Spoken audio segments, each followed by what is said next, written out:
കുറെ നേരമായാലും ഫോണിൽ നോക്കിക്കൊണ്ടിരിക്കുന്നത്. എന്തിട്ട് ഇത്ര കാര്യമായിട്ട് നോക്കാൻ? നിനക്കറിയില്ലേ, ഇത് നമ്മുടെ ദിവികാരണി കോൺഗ്രസിൻ്റെ പോസ്റ്റേഴ്സാണ്. ഞാനും കേട്ടിരുന്നു. ഇതെന്താ സംഭവം ശരിക്കും? അത് ഞാൻ പറയുന്നത് എനിക്ക് മനസ്സിലായില്ല. അതിന് നമുക്ക് ഇവിടെ അരിക്കാട്ടത്തിനുണ്ട്. അച്ഛനോടാണ് നമുക്ക് ചോദിക്കാം.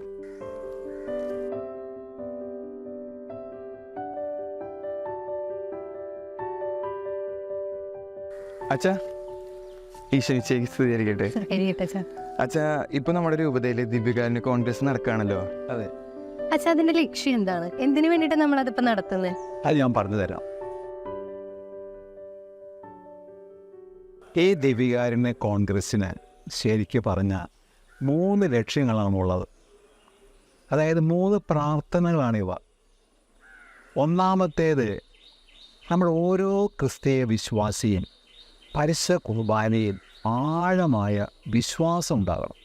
രണ്ടാമത്തെ ലക്ഷ്യം, നമ്മുടെ സഭയിലും സമൂഹത്തിലും കൂട്ടായ്മയും സ്നേഹവും വർദ്ധിപ്പിക്കുക. മൂന്നാമത്തെ ലക്ഷ്യമോ, ഈ ദിവ്യകാരുണ്യത്തിൽ നിന്ന് ശക്തി സമ്പാദിച്ച് ജീവകാരുണ്യത്തിലേക്കുള്ള ഉറവകൾ തുറക്കുക. അപ്പോ നിന്നെ പോലെ നിന്റെ അയൽക്കാരനെയും സ്നേഹിക്കണം എന്ന ദൈവവചനം ഉൾക്കൊള്ളുന്ന 3 ലക്ഷ്യങ്ങൾ അല്ല? അതാണ് ശരി. ഒന്നായി ഒരേ ഹൃദയവുമായി ദിവ്യകാരുണ്യത്തിലേക്ക് എന്ന ആപ്തവാക്യമാണ് ഈ ദിവ്യകാരുണ്യ കോൺഗ്രസ്സിന് നമ്മൾ സ്വീകരിച്ചിട്ടുള്ളത്.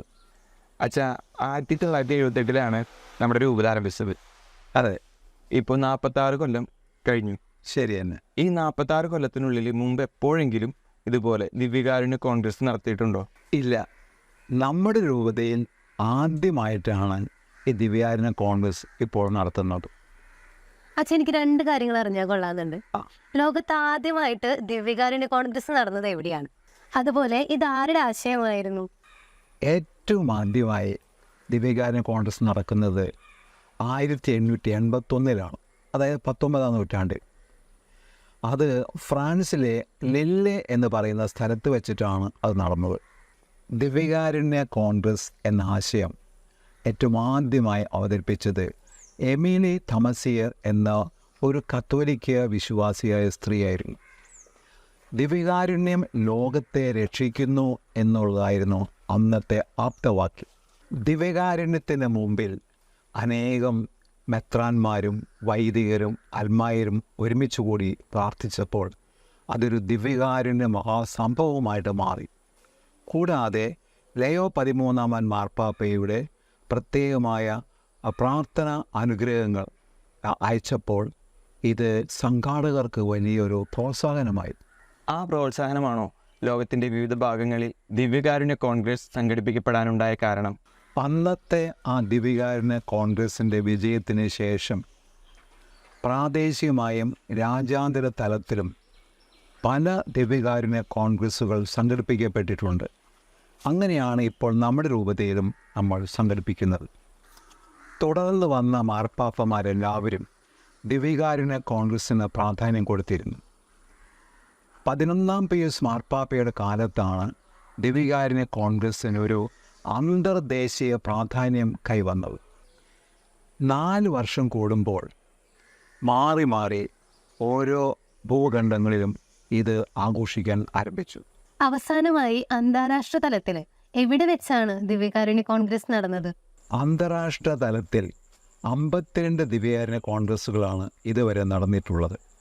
52-ാമത്തെ കോൺഗ്രസ് നടന്നത് യൂറോപ്പിലെ ഹംഗറിയുടെ തലസ്ഥാനമായ ബുഡാപെസ്റ്റിൽ 2021 സെപ്റ്റംബർ 5 മുതൽ 12-ാം തീയതി വരെയായിരുന്നു. 53-ാമത്തെ ദിവ്യകാരുണ്യ കോൺഗ്രസ് നടക്കുന്നത് ഈ വർഷമാണ്. അതെവിടെ വെച്ചാണ് നടക്കുന്നത്?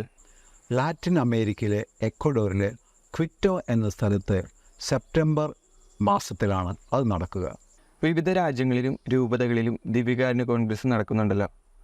ഇപ്പം നമ്മളുടെ ഇരിങ്ങാലക്കുട രൂപതയിലും.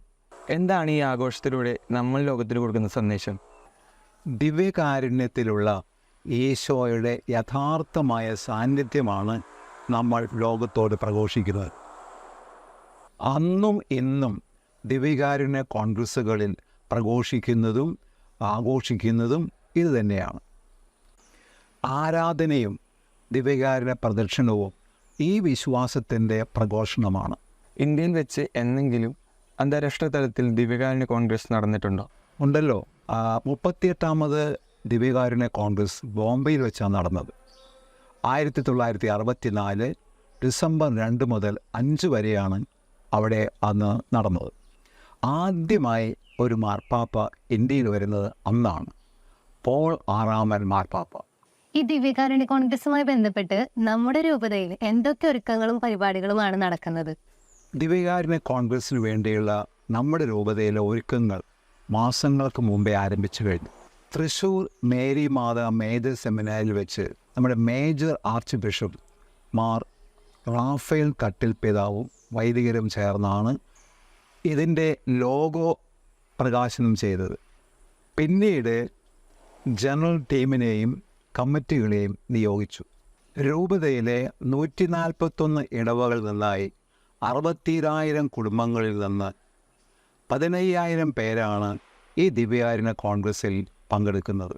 നമ്മുടെ രൂപതയിലെ ആദ്യത്തെ ദിവ്യകാരുണ്യ കോൺഗ്രസ് ആയതുകൊണ്ട് ഇടവക ഫൊറോന തലങ്ങളിൽ കാര്യമായ ഒരുക്കങ്ങൾ നടക്കുന്നുണ്ട്. അപ്പം ഈ 19 അന്നത്തെ അറേഞ്ച്മെന്റ്സ് എന്തൊക്കെയാണെന്നൊന്ന് പറയാമോ? ഇരിഞ്ഞാലക്കുട കത്തീഡ്രൽ അങ്കണം ഉൾപ്പെടെ 7 വേദികളിൽ വെച്ചാണ് ഈ കോൺഗ്രസ് നടക്കുന്നത്. പ്രധാന വേദിയിലേക്ക് എല്ലാവരും എപ്പോഴാണ് എത്തുന്നത്? ഭക്ഷണത്തിന് ശേഷം എല്ലാവരും പാരിഷ് അങ്കണത്തിലുള്ള മെയിൻ പന്തലിലേക്ക് വരണം. അവിടെ 1:30 മണിക്കാണ് ആരാധന നടക്കുക.